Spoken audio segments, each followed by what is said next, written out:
এটা হচ্ছে যে এসএল 100% 99 নাম্বার বুল। একদিন এখনো পুরাই নাই, গত রাত্রে হয়েছিল। মাশাল্লাহ দেখতে খুব সুন্দর।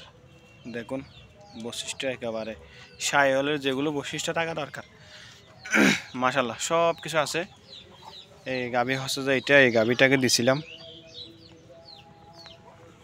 তো আপনারা যারা এই সিমেন্ট ব্যবহার করেন না এখনো, দেখেন এই সিমেন্টের বাচ্চাগুলো খুব অন্যান্য সিমেন্টের সাথে খুব তুলনামূলকভাবে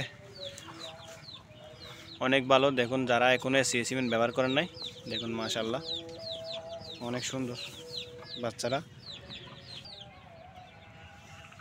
একদিন বয়স। এটা কামারে হচ্ছে যে মোহাম্মদ নুরুল বশর, এই গুনার মোড় ফারাদে, গুনার মোড় দেন। আচ্ছা বারা, বড় ভাইয়ের নাম হচ্ছে যে মিন্টু। তো দেখুন মাশাল্লাহ অনেক সুন্দর বাছুর।